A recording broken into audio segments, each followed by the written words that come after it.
Paz do Senhor, queridos irmãos. Louvamos o nome do Senhor nesta noite, neste lugar. Eu gostaria de convidar você para que nós pudéssemos ler a palavra do Senhor, para começarmos o nosso culto nesta noite. Em Romanos, capítulo 8, verso 35 em diante. Romanos, capítulo 8, verso 35 em diante. Vamos ler a palavra do Senhor e encher o nosso coração com aquilo que o Senhor tem para nós nessa noite, para assim nós glorificarmos a Ele de todo o nosso coração. Diz assim a palavra de Deus: quem nos separará do amor de Cristo? Será tribulação, ou angústia, ou perseguição, ou fome, ou nudez, ou perigo, ou espada? Como está escrito: por amor de ti somos entregues à morte o dia todo. Fomos considerados como ovelhas para o matadouro. Em todas estas coisas, porém, somos mais que vencedores por meio daquele que nos amou. Porque eu estou bem certo de que nem a morte, nem a vida, nem os anjos, nem os principados, nem as coisas do presente, nem do porvir, nem os poderes, nem a altura, nem a profundidade, nem qualquer outra criatura poderá separar-nos do amor de Deus que está em Cristo Jesus, nosso Senhor. Amém? Esse texto fala sobre lutas e tribulações, mas esse texto também fala sobre amor. É a razão pela qual nós estaremos firmes, a razão pela qual nós venceremos as lutas e as tribulações é o amor do Senhor. É o amor que Deus nos dispensou, firmado em Cristo Jesus. Então a gente precisa sempre confiar no amor do Senhor. Outro dia nossa irmã Núria, falando aqui, ministrando louvor, ela leu João, 1 João, que nos diz: o amor, o verdadeiro amor lança fora todo o medo. E a palavra do Senhor está firmada no amor de Jesus, no amor do Senhor por nós. Toda a graça do Senhor, toda a obra salvadora do Senhor está baseada no seu amor. E nós precisamos receber esse amor, confiar nesse amor. Precisamos aprender, viver em amor e firmados no amor do Senhor. É isso que eu faço nessa noite. Eu convido a você a refletir sobre isso e a pensar que toda a sua vida deve ser vivida no amor do Senhor. E toda a sua vida só está firmada por causa do amor do Senhor. Fomos resgatados por esse amor. Fomos regenerados, transformados por este amor. E é deste amor que nós vivemos. E por ele nós adoramos e louvamos o nome do Senhor. Gostaria de convidar você a ficar em pé. Faça uma oração ao Senhor nesta noite. Agradeça a Ele. Agradeça a Ele por este amor que Ele dispensou a nós. Nós não merecemos coisa alguma.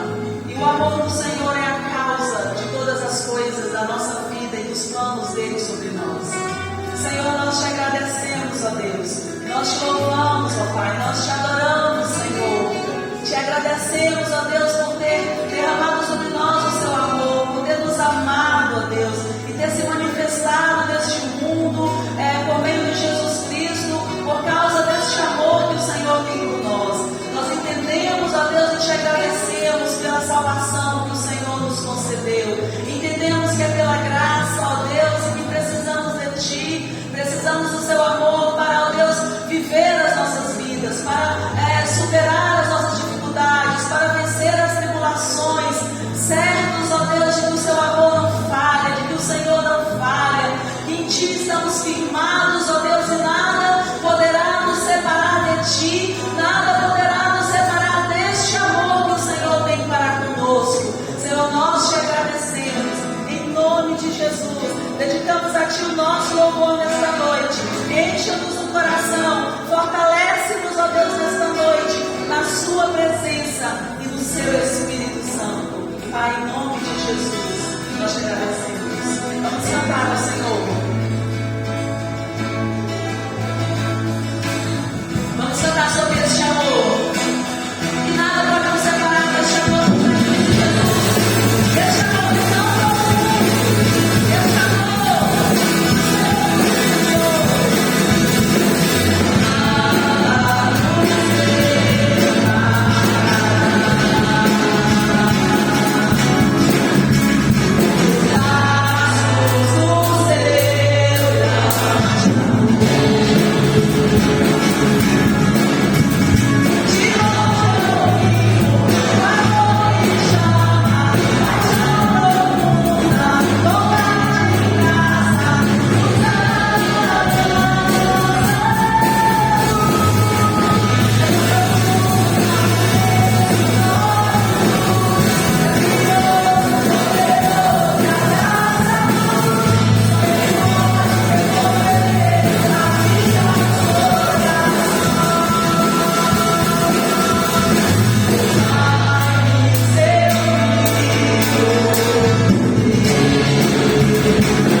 e crê que o amor de Deus nos encobre, que o amor de Deus nos transforma, nos cura, nos sustenta, nos alimenta.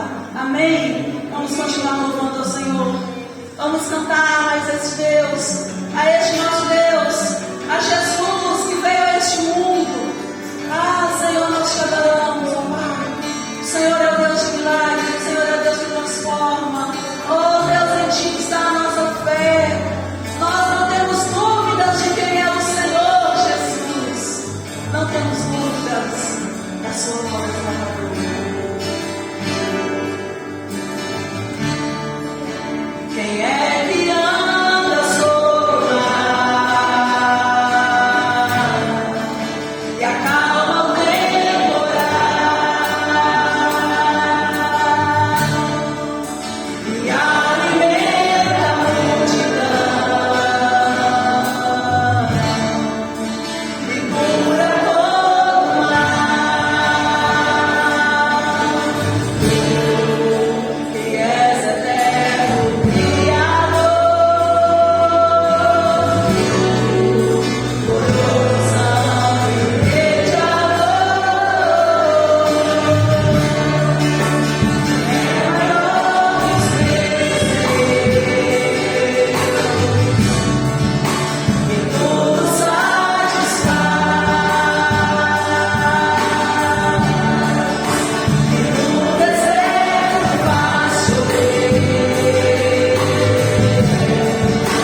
do Senhor Jesus.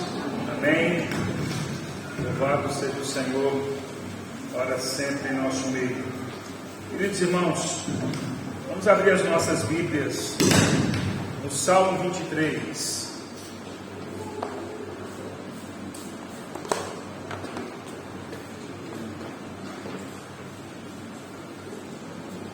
Salmo 23.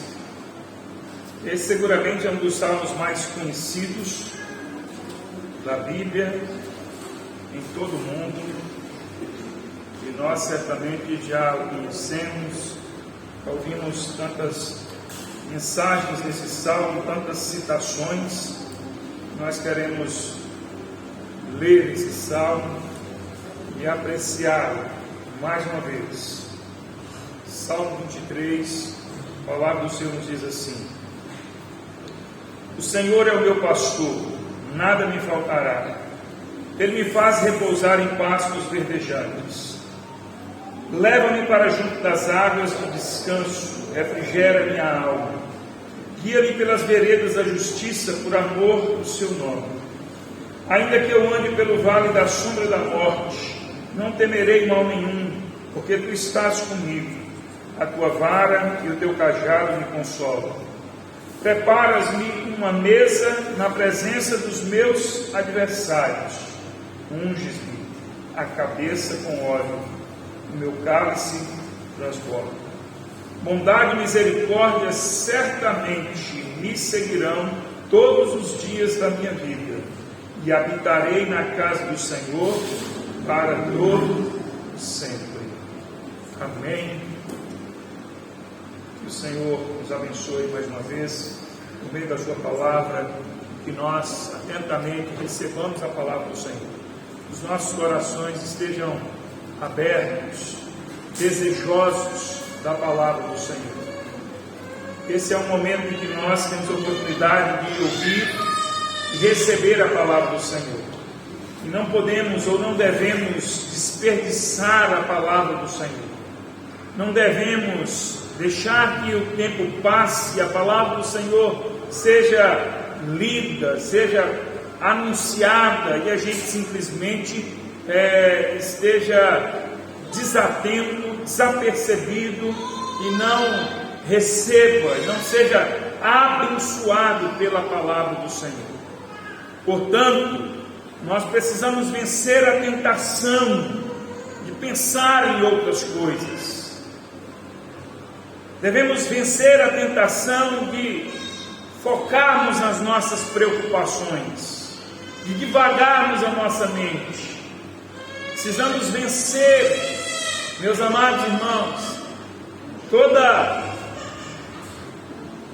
todo pensamento que não seja voltado para receber a palavra do Senhor. Que a gente não se distraia, desaperceba por nenhuma razão, por nada que tenha acontecido, por nada que esteja acontecendo, que a gente realmente receba a palavra do Senhor, que ela alcance o nosso coração, no nome de Jesus. Amados irmãos, quando nós lemos esse salmo, ele parece nos mostrar uma palavra, palavras de quem se sente abençoado, de quem se sente alvo da bênção de Deus. São palavras de Davi que expressam o quanto ele se sente abençoado, o quanto ele se sente nas mãos do Senhor, o quanto ele se sente cuidado por Deus, e não podemos entender de outra maneira senão de que esse salmo mostra realmente que nós, servos do Senhor, ovelhas do Senhor, somos abençoados pelo Senhor. Somos verdadeiramente alcançados pelo Senhor, somos alvos da graça e da bondade do Senhor, nosso Deus. Portanto, se nós pudéssemos falar de Davi, como ele se sentia ao expressar as verdades contidas nesse salmo, nós certamente, dentre tantas coisas que Davi poderia falar, ele poderia certamente dizer: eu sou abençoado. eu estou expressando nesse salmo que eu sou abençoado.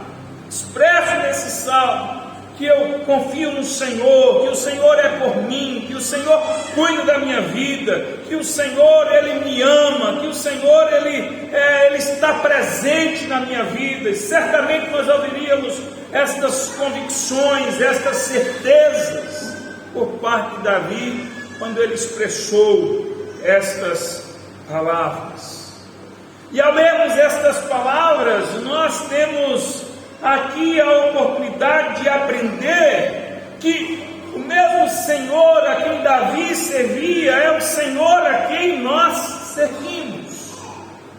O mesmo Senhor de quem Davi falou é o mesmo Senhor que está conosco, está presente nas nossas vidas. Que o Senhor a quem Davi chamou de pastor, Ele continua sendo o nosso pastor. Que nós, assim como Davi, temos totais condições de dizer que o Senhor é o nosso pastor. Quando olhamos para esse salmo, nós temos aqui, irmãos, uma realidade que não ficou no passado, uma realidade que não nos faz olhar para o passado e voltarmos simplesmente ao tempo de Davi, quando ele proferiu essas palavras, quando ele falou do Senhor, quando ele falou de si mesmo. Não, nós não só temos a oportunidade de olhar para o passado, mas nós temos a oportunidade de olharmos agora, hoje, e falarmos as mesmas coisas. E nos sentimos abençoados. Não só nos sentimos, mas temos a certeza e a convicção de que assim como Davi proferiu essas palavras, nós também as podemos proferir e temos a certeza de que nós somos abençoados, porque o Senhor é o nosso pastor, o Senhor é por nós, como foi lido aqui. O Senhor cuida das nossas vidas, o Senhor está presente nas nossas vidas. Portanto, como Davi, hoje nós podemos dizer que somos abençoados. Estas palavras são reais, essas palavras elas são frescas, no sentido de elas serem atuais. Não são palavras antigas, são palavras antigas que, por terem sido escritas há muitos anos, mas elas são, o teor destas palavras é real, é moderno, é presente, é para hoje, é para agora.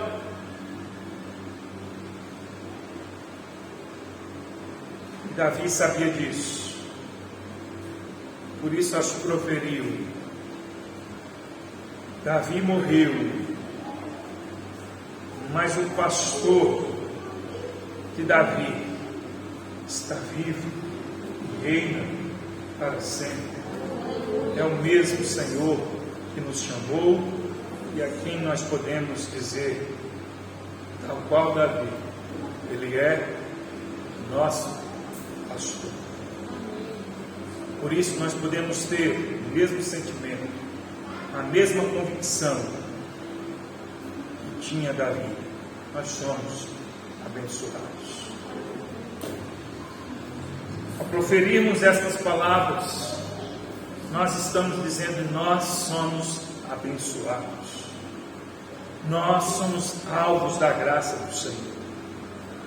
O Senhor é aquele que cuida de nós. O Senhor é aquele que nos ama. O Senhor é aquele que está presente nas nossas vidas. O Senhor é aquele que se manifestou a Davi, e é o mesmo que se manifesta a nós. Portanto, ao lermos o Salmo, nós podemos afirmar que somos abençoados.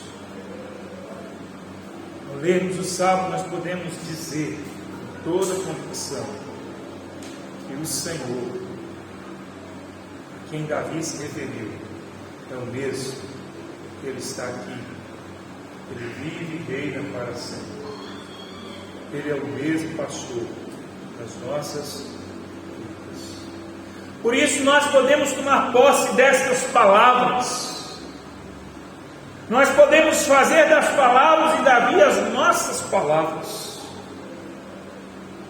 Podemos tomar emprestadas essas palavras, não somente para dizermos, mas para expressarmos a nossa fé, a nossa convicção. E é certo que estamos diante de palavras preciosas, é certo que estamos diante de uma fé valorosa, estamos diante de uma convicção que deve ser imitada, que é exemplo para nós, que não por acaso se tornou palavra de Deus. Não por acaso estas palavras passaram a compor o livro dos Salmos e está aqui, se tornou um dos salmos mais conhecidos e citados, talvez o salmo mais conhecido, quem sabe uma das passagens mais conhecidas de toda a Bíblia.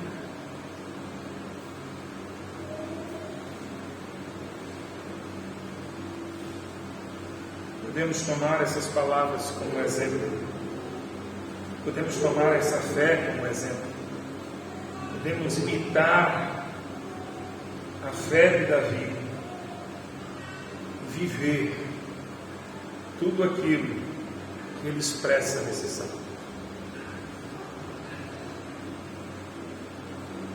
Algumas pessoas olham para a Bíblia, para os personagens da Bíblia, e acham que as histórias, os personagens, viveram uma realidade impossível para nós. É certo que nós temos experiências na Bíblia que não se repetirão. É certo que nós temos na Bíblia testemunhos que pouco se vê. É certo que nós temos momentos especiais na palavra de Deus que aconteceram dentro de um contexto, dentro de um momento, de uma história, dentro de uma realidade que nós não vamos ver. Se experimentarmos chegar ao mar e pedirmos para que as águas abram e tocarmos no mar, dificilmente isso vai acontecer. Eu diria que não acontecerá mais. Eu não estou aqui limitando Deus. Porque aquilo aconteceu em um contexto, em um momento, numa realidade necessária.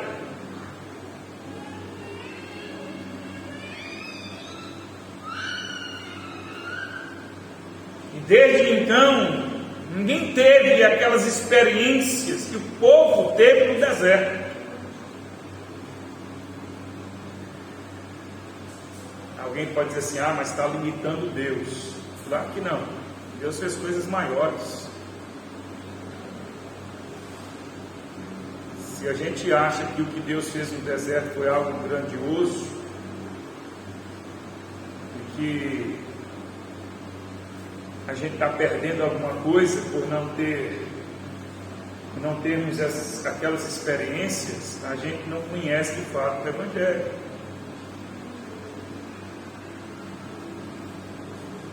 Porque eles não conheceram o que nós conhecemos.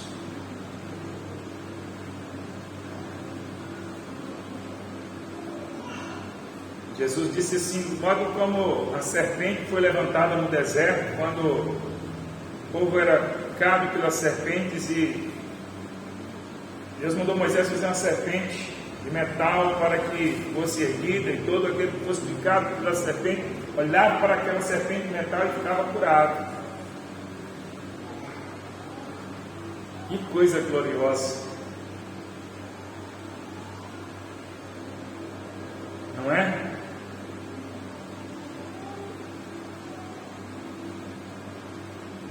cura, milagre, poder de Deus se manifestando. Aí alguém diz assim, mas a gente não vai ver isso, não vê isso acontecendo.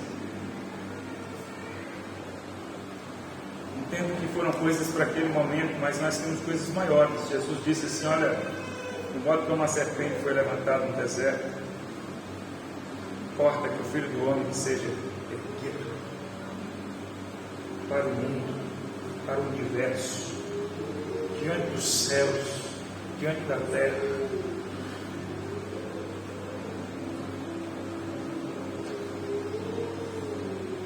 Eu não quero olhar para a serpente, eu quero, como nós cantamos aqui, eu olho para a cruz.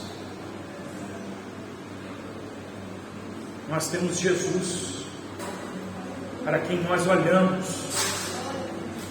E se nós buscarmos, meus amados irmãos, qualquer acontecimento no Antigo Testamento, nós vamos ter em Cristo uma realidade maior e superior. Deus abriu o mar para que o povo pudesse escapar do faraó.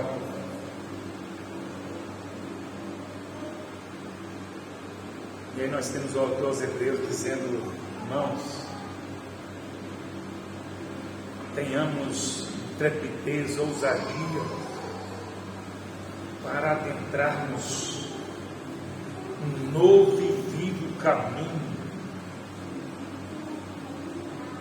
proporcionado pelo sangue de Cristo. Adentremos a presença do Senhor, a majestade do Senhor, a presença do Deus Todo-Poderoso.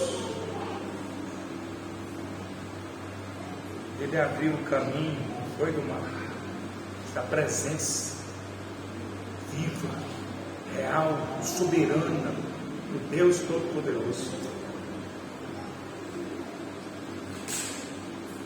Então existem coisas que aconteceram, não vão acontecer mais.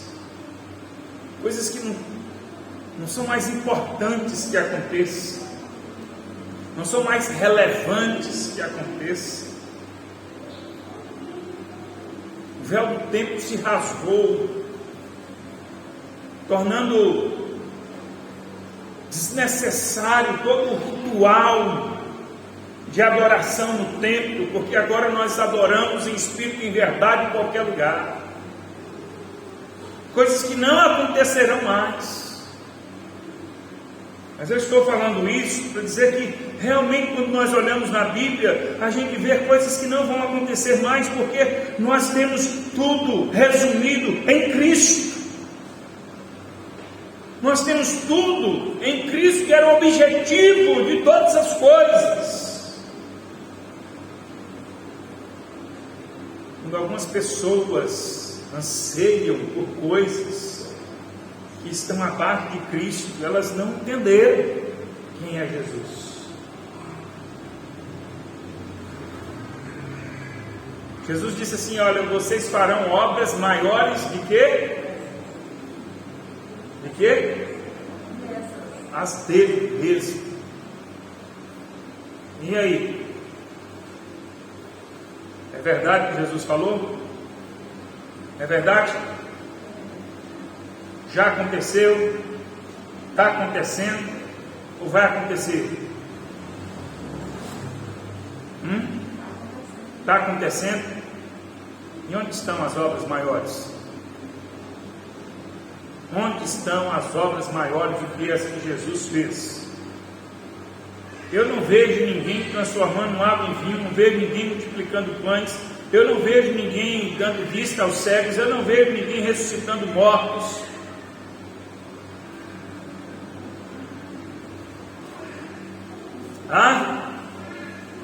Eu não vejo ninguém sendo transfigurado. Essa seria a série de questionamentos que nós naturalmente faríamos, mas o que Jesus disse naturalmente é verdade, e Ele é fiel e poderoso para cumprir tudo aquilo que disse. E Ele cumpre, e Ele está cumprindo. Quando Jesus nos fala que Ele faria, que nós faríamos coisas maiores, Jesus não está resumindo o que Ele fez aos seus milagres, aos feitos portentosos. Jesus está olhando para o alvo da sua missão. Jesus está olhando para o cerne da sua missão. Jesus está nos falando daquilo que mais importa. Quando Jesus curou, quando Jesus fez milagres, quando Jesus operou poderosamente, isso não foi um fim em si mesmo. Jesus tinha um objetivo. Jesus tinha um propósito, que era alcançar pessoas, abençoar pessoas. E a grande obra de Jesus foi abençoar pessoas, alcançar pessoas, com o poder do Evangelho, com cura ou sem cura, com ressurreição ou sem ressurreição, com milagres ou sem milagres. A coisa mais importante era alcançar o coração das pessoas, vidas que estavam perdidas, que precisavam ser resgatadas do império das trevas. Porque esse foi o propósito de Jesus. Jesus disse assim: obras maiores do que essas vocês farão. De fato, Jesus não alcançou pessoalmente tantas pessoas como a sua igreja. Jesus não abençoou pessoalmente no seu ministério terreno tantas pessoas quanto a igreja conseguiu alcançar. É claro que a igreja não fez nada sem o próprio Jesus. Quando Jesus disse: vocês farão, então falam que vocês farão com o poder de vocês. Como se Jesus dissesse: eu estou fazendo pessoalmente, mas através de vocês eu farei coisas maiores.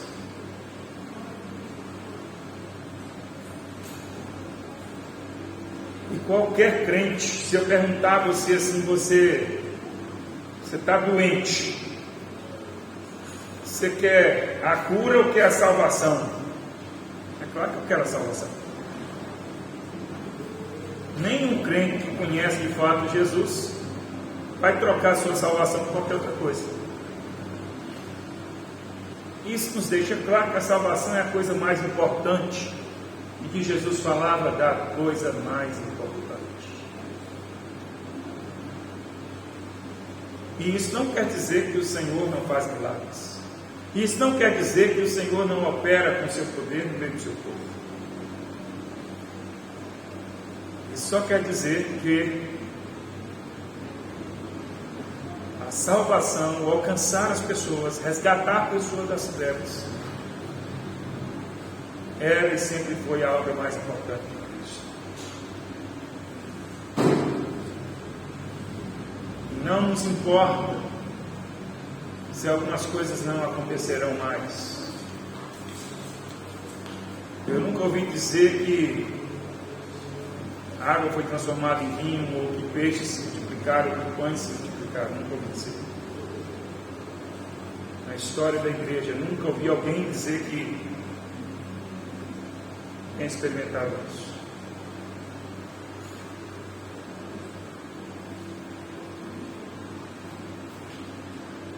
Mas que o Senhor Jesus continua operando através do seu povo. Quando Jesus ressuscitou, Ele disse para os seus discípulos para pregar o Evangelho, que milagres poderiam acontecer, mas que o objetivo seria a pregação do Evangelho para que os incrédulos crescem, fossem alcançados com a vida eterna.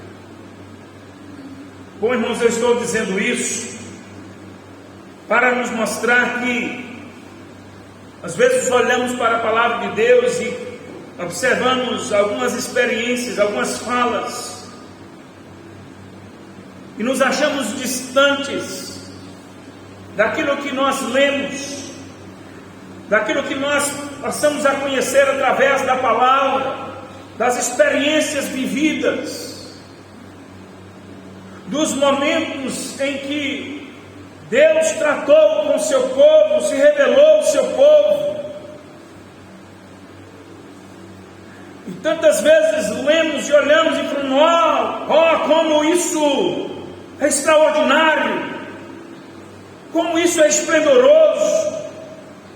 Tantas vezes lemos a palavra de Deus e falamos: mas que fé! E é claro que a palavra de Deus, ela é para o nosso ensino, para o nosso aprendizado, mas ela mesma não nos ensina que ao lermos, que ao aprendermos, que ao presenciarmos aqui a história, os testemunhos, isso não seja para nós. Eu estou dizendo isso para que a gente não tenha esse comportamento de olhar para a palavra de Deus e pensarmos: isso não é para mim, essa experiência não é minha, essa experiência eu não vou viver. É claro que existem coisas que nós não vamos viver.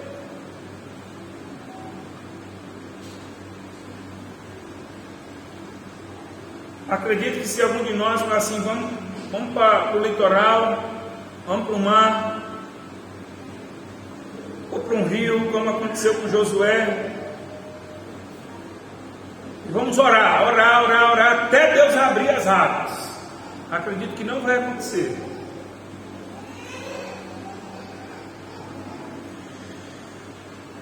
Nós não teremos entendido o propósito da palavra, o espírito da palavra, do Evangelho. Mas tudo quanto outrora foi escrito, nos diz a palavra, é para o nosso ensino, para o nosso aprendizado. Portanto, quando olhamos para a palavra de Deus, não podemos nos sentir distantes. Quando olhamos para a palavra de Deus, não podemos nos sentir alheios. Isso não é para mim. Algumas pessoas, até com uma humildade baseada numa ignorância, uma falta de saber, dizem: quem sou eu? Quem sou eu? Já se sentiu assim? Já viu pessoas se sentirem assim, se comportarem assim, falarem assim? Quem sou eu diante de tal pessoa, diante desse personagem? Quem sou eu? Quem sou eu diante de Noé? Quem sou eu diante de Abraão? Quem sou eu diante de José? Quem sou eu diante de Gideão? Quem sou eu diante de Moisés, de Josué? Quem sou eu diante de Neemias? Quem sou eu diante de Jó? Quem sou eu diante de Isaías, Jeremias, diante de Oséias? Quem sou eu diante de Pedro, de João, de Paulo? Quem sou eu diante de Davi?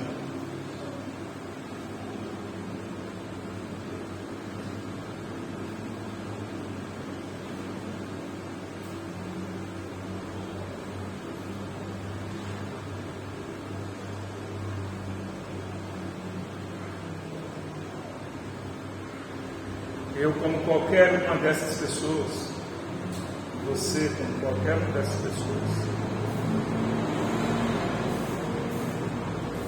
é ovelha desse pastor.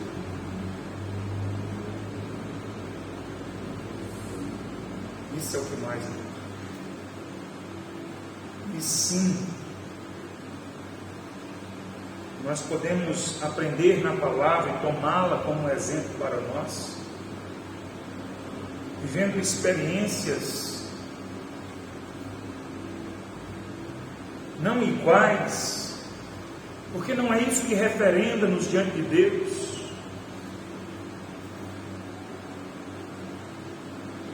Não com essa humildade, dizer quem sou eu para viver isso aqui, quem sou eu para dizer essas palavras.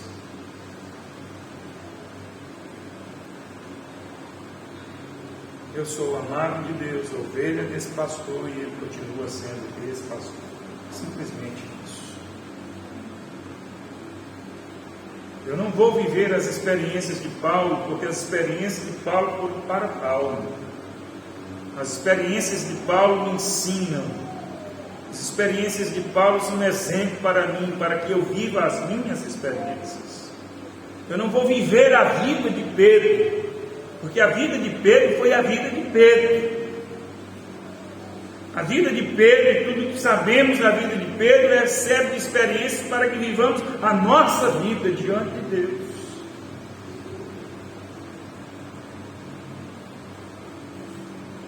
Não podemos e nem devemos querer viver a vida do outro, a experiência do outro, mas vivemos a nossa vida e temos as nossas experiências com Deus, tomando como exemplo as experiências daqueles que viveram antes e que nos ensinam, sabendo que algumas coisas não se repetirão, mas tantas outras são exemplo para nós, e nós podemos aprender, podemos viver. Aqui nós estamos diante de um salmo de Davi, um homem que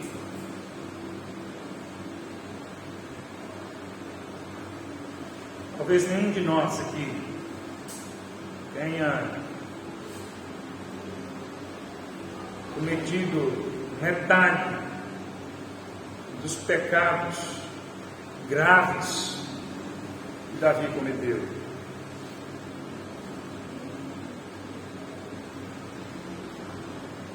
Davi cometeu pecados terríveis, gravíssimos. Talvez nenhum de nós tenha cometido ou irá cometê-los.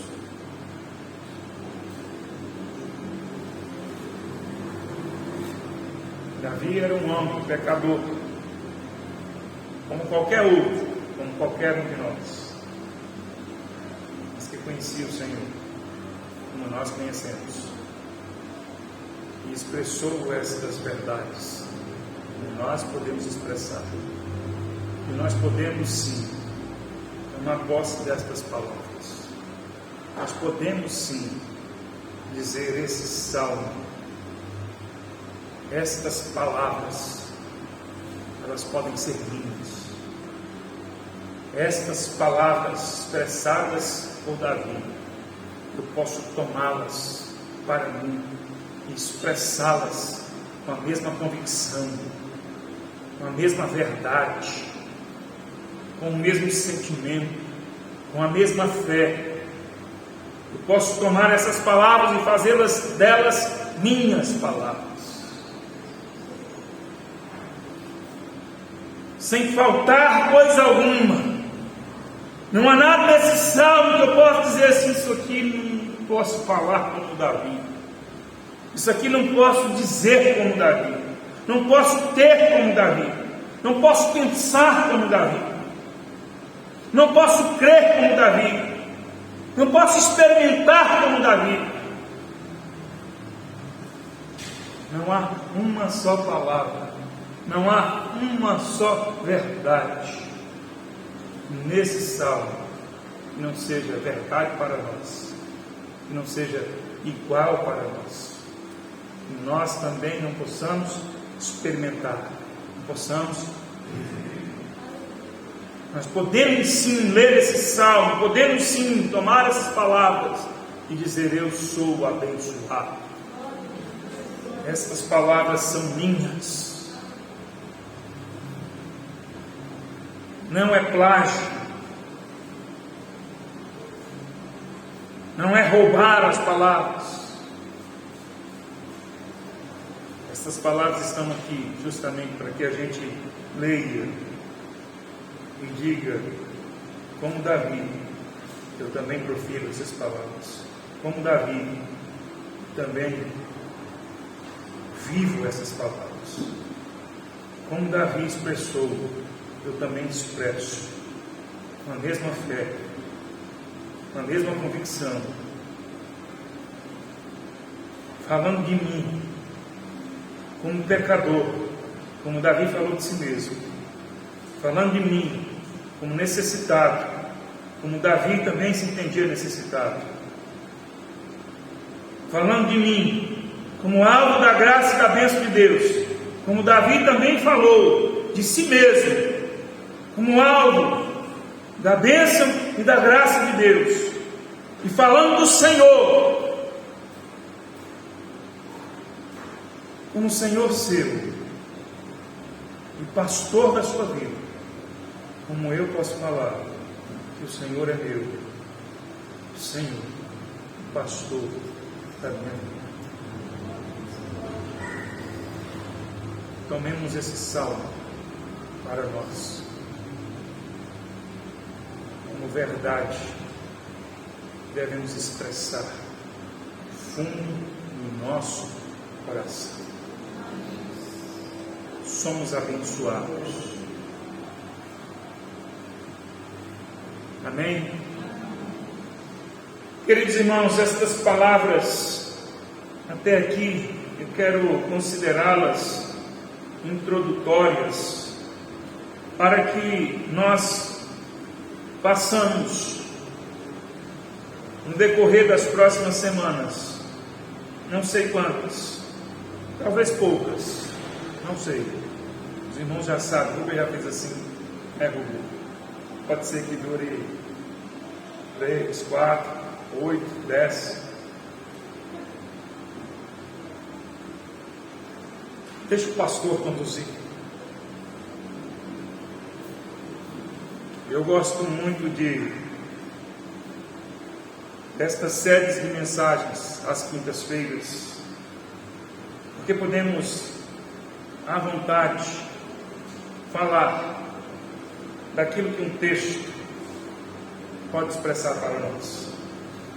Então essas palavras aqui sobre o Salmo 23, sobre aquilo que nos ensina Davi, quero tomá-las como introdutória para uma série de mensagens que faremos no decorrer das próximas semanas. E eu quero, amados irmãos, falar não apenas das verdades que expressam que nós somos abençoados por Deus, as quais Davi revela aqui nesse texto. Mas eu gostaria de propor que nós pensássemos, que nós refletíssemos sobre o que eu não sou diante desse salmo. Isso é o que eu quero propor para nós, para que a gente reflita, para que a gente pense. Poderíamos falar aqui, e vamos falar, não deixaremos de colocar tudo aquilo que o Salmo expressa sobre sermos abençoados. Mas gostaria que nós refletíssemos neste Salmo sobre o que não sou. Quando eu olho para esse salmo, vejo que somos abençoados, e que ele é verdade para nós, e que nós podemos tomá-lo completamente para as nossas vidas, e que palavra por palavra nós podemos crer e viver na convicção de que nós somos abençoados. Então, numa só palavra, quando olho para esse salmo,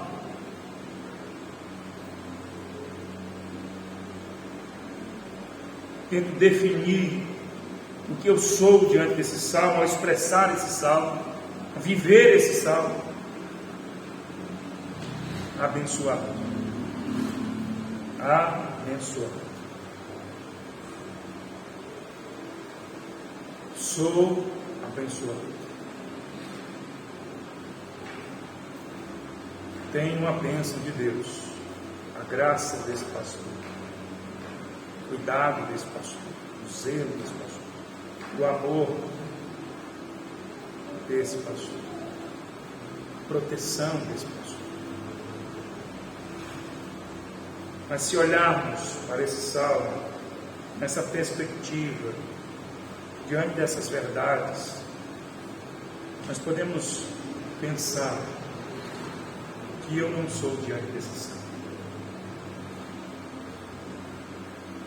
O que eu quero trazer essa mensagem nesta versão, olhando por esse lado, que eu não sou diante desse salmo? Que às vezes nós aprendemos o que nós somos, aprendemos o que é certo, aprendemos o que é bom, mas de igual modo é necessário que a gente aprenda aquilo que nós não somos.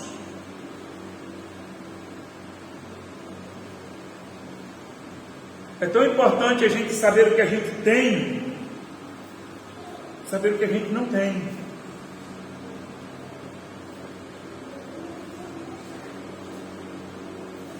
Tão importante sabermos aquilo que a gente é, sabermos aquilo que a gente não é.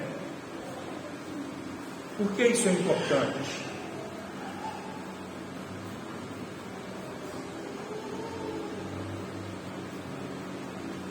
Porque quando a gente aprende aquilo que a gente não tem, aquilo que a gente não é, aquilo que a gente não faz, a gente tem condição de focar naquilo que a gente é, naquilo que a gente faz, naquilo que a gente tem. E isso nos fortalece. Quando você ensina uma criança a falar a verdade, é quase que impossível você conseguir ensiná-la sem mostrar a ela que ela não deve mentir, que ela não deve enganar.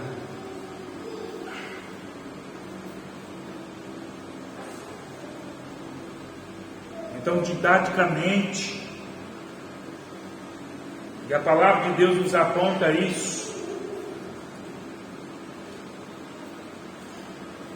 nós aprendemos o que nós devemos evitar. O livro dos Salmos começa com um salmo assim: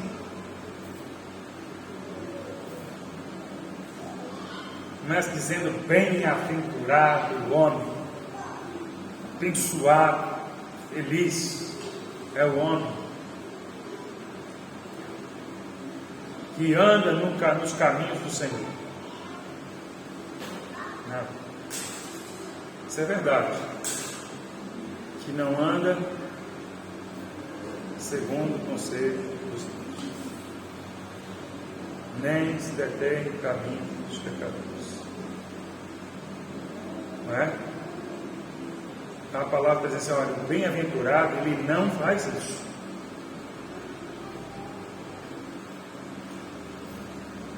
Não anda segundo o conselho dos ímpios, não se assenta na roda dos escarnecedores.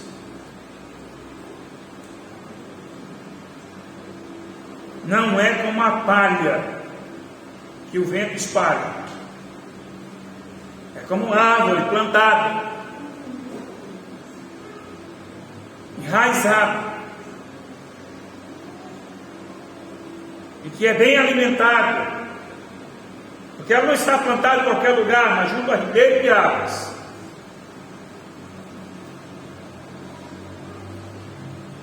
É sempre viçosa, saudável, e dá o seu fruto no tempo certo. Entendeu? Não é assim? Toda a palavra nos ensina. Jesus fala das bem-aventuranças, não é? Os humildes, os mansos, os que têm fome e sede de justiça, os que choram, os que são perseguidos. Mas ele também diz lá o que a gente não deve fazer. Você não deve adulterar, não deve matar, não deve irar, não deve julgar, não deve... E aí Jesus ensina também. Não é assim. Então essa é a minha proposta aqui, diante desse salmo, para que a gente olhe e aprenda que a gente não só diz: o Senhor é o meu pastor, nada me faltará. Quem não diz: o Senhor cuida de mim, me ama. Todas essas coisas são verdades importantes, importantíssimas, e devem ser valorizadas mais do que aquilo que a gente não deve fazer. O que a gente deve fazer deve ser mais valorizado do que o que a gente não deve fazer. Entenderam? Se a gente se importar só com o que a gente não deve fazer, isso não quer dizer, não nos garante fazer o que a gente deve fazer. O que a gente não deve fazer deve ser aprendido, deve ser tratado como um aprendizado, ou como elementos, ou como ferramentas para nos ajudar a fazer o que temos que fazer. Deu para entender? Tem uma grande diferença entre você não fazer o mal para as pessoas e fazer o bem para as pessoas. Quando a gente não faz o mal e a gente aprende que a gente não deve fazer o mal, isso não quer dizer que nós automaticamente estamos fazendo o bem. Se a gente focar em só não fazer o mal, isso não quer dizer que nós estamos fazendo o bem.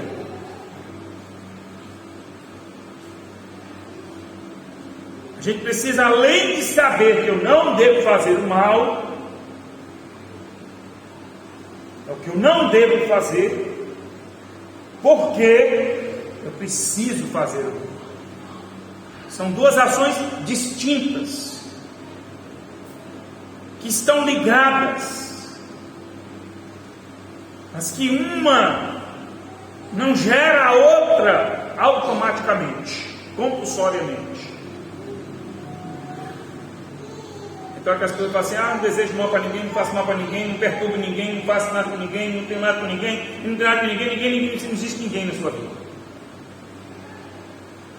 Não perturbo ninguém, não odeio ninguém, não faço mal para ninguém, ninguém não faz tanta coisa para ninguém, não tem ninguém na sua vida.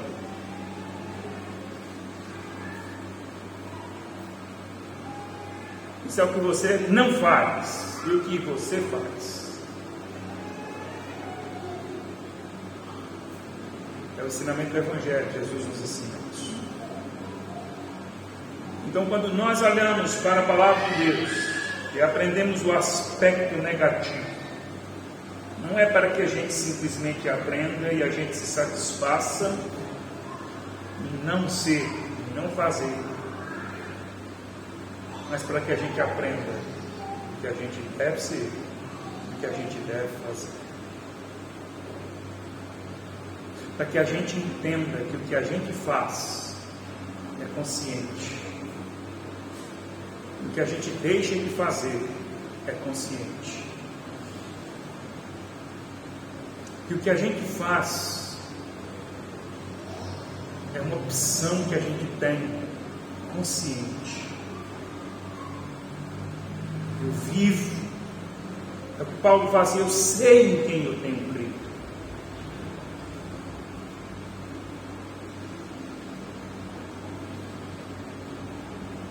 Eu sei em quem eu tenho crido nesse pastor aqui. Mas será que não tem outro pastor? Será que não tem outro Senhor? Será que não tem outro caminho? Então, quando a gente aprende que não há outro Deus, que a gente não vai servir a outro Deus, que não tem outro caminho, isso nos fortalece para dizer, entender e crer que só há um único Deus, um único Senhor, e Jesus é o único caminho. Porque quando a gente não aprende o que não é, o que não deve ser, o que não deve fazer, a gente dá mais susceptível às dúvidas.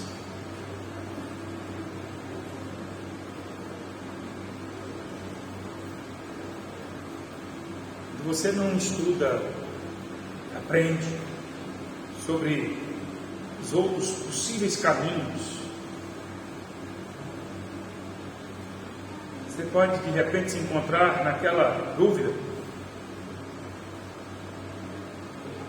Jesus é o caminho, o único caminho.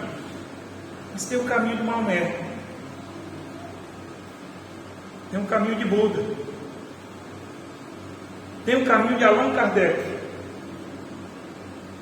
Que aliás é um caminho cíclico.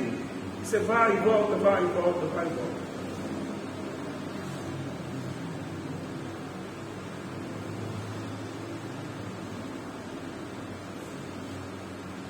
Tem o caminho que não é o caminho negado, o caminho do ateu.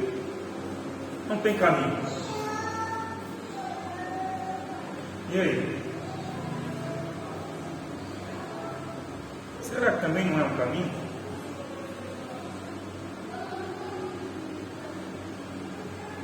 Quantas pessoas acabam aceitando a ideia de que todos os caminhos levam a Deus?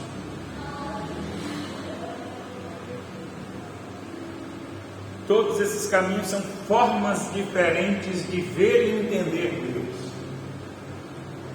Sabe por quê? Tem pessoas que abraçam essa ideia, acreditam nessa ideia, porque elas não conhecem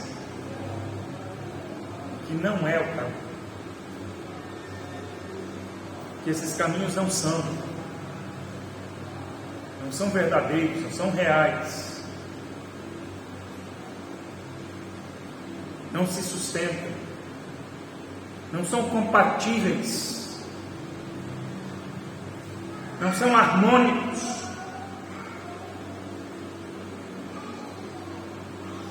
Então, quando a gente não conhece, que não é, que não deve ser, que não deve fazer, a gente não tem a certeza e a convicção que a gente não pode ter, que a gente não pode fazer, que a gente não pode ser. Quando a gente aprende, a gente cria convicção. Quantas pessoas você já ouviu dizer assim: meu pai e minha mãe sempre disseram isso, não faça isso, não seja assim. Quantas pessoas ouviram? Aprendi na Bíblia a não fazer assim, a não dizer assim, a não ser assim. Isso serve de escudo para que a gente não faça, para que a gente não siga em determinado caminho.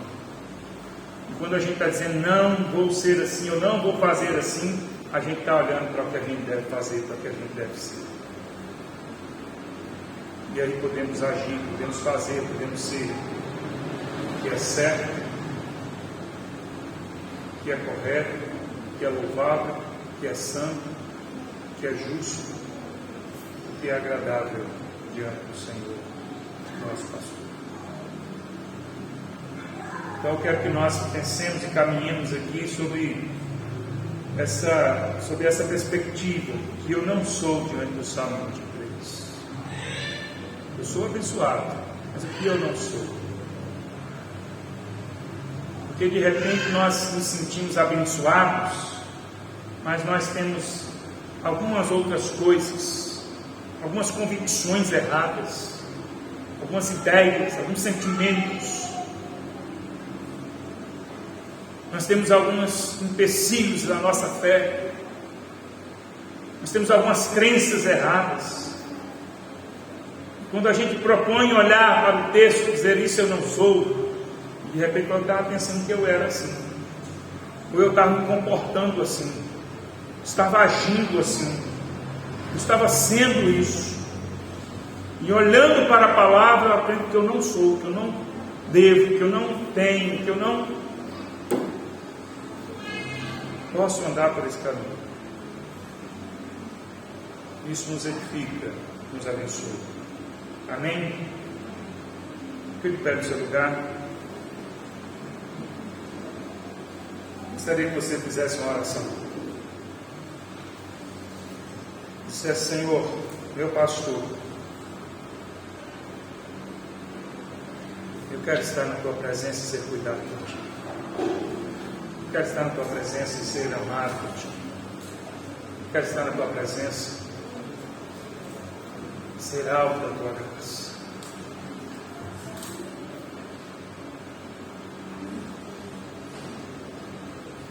Eu quero viver essa verdade que o Senhor é o meu pastor. Me ama e cuida de mim. Fala isso com o Senhor nesse instante.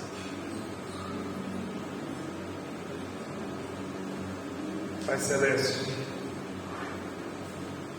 as palavras proferidas por Davi são reais, verdadeiras, e nós as tomamos para nós. O Senhor é o nosso pastor.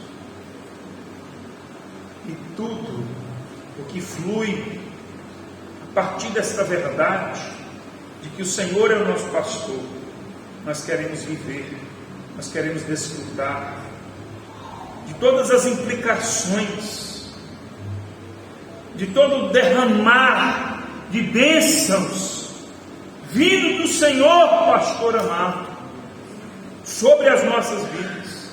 Nós queremos receber, nós queremos usufruir, nós queremos viver toda a verdade, toda a fé que decorre do fato do Senhor ser o nosso pastor. Que essas palavras sejam reais, verdadeiras na vida de cada um de nós aqui. Que nós aprendamos a viver conforme a tua palavra.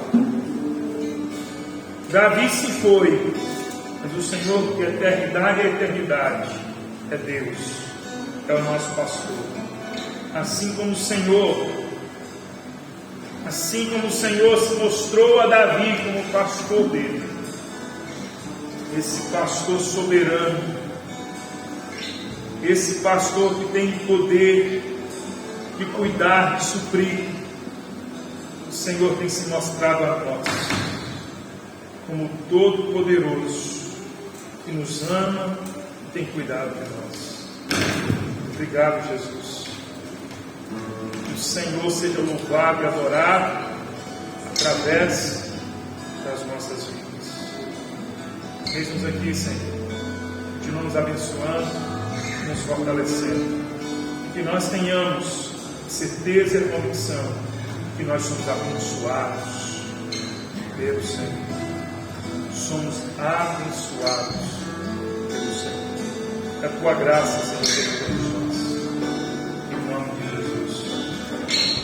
Em nome de Jesus. Amém. Quero chamar Giovanna e Lívia para cantar.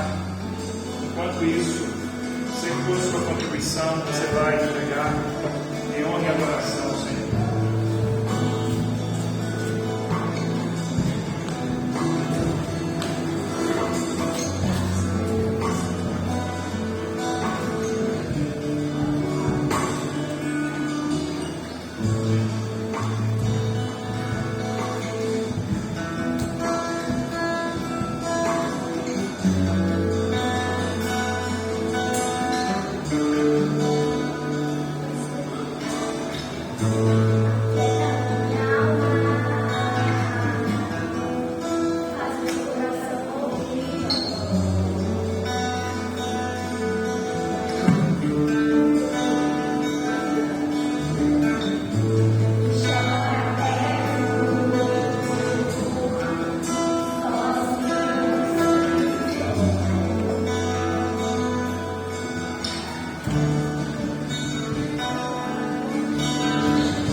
Graças a Deus. Irmãos, vamos orar agradecendo a Deus esta noite. Que o Senhor continue nos abençoando, em nome de Jesus. Aqui o nosso irmão Marcos que faça oração de gratidão ao Senhor, em nome de Jesus, e que a bênção do Senhor continue sobre as nossas vidas. Deus Pai, nessa noite, meu Deus, nós agradecemos ao Senhor, Pai, por estarmos aqui reunidos na Tua presença, Senhor, cultuando, Deus, a Ti. Deus, eu quero agradecer ao Senhor por cada um, Deus, por estar do seu lado, por estar aqui nessa noite, Deus. Obrigado, Senhor, por cada irmão, por Deus, nessa noite, Pai, Senhor. Aqueles que não vieram, o Senhor continua abençoando, derramando a graça, Deus, cada um, para que o Senhor, ó Deus, eles possam estar aqui, ó Deus, louvando e te adorando. Senhor, obrigado pelos louvores que foram cantados, obrigado pela Tua palavra, Senhor, que foi ministrada aos nossos corações nessa noite. Pai querido, continua nos abençoando, continua derramando sobre nós a Tua graça. Senhor, nos leva aos nossos lares para a proteção do Senhor, nos dê uma boa noite de descanso, de paz, na Tua presença. E que possamos, ó Deus, ter o restante de semana, Senhor, de livramento e de graça, Senhor. E que ao domingo possamos estar aqui novamente, ó Deus, e adorando o Senhor. Nós te louvamos e te damos graça nesta noite. Em nome do Filho amado Jesus. Amém. Deus abençoe a todos. Fique na paz do Senhor Jesus. Amém.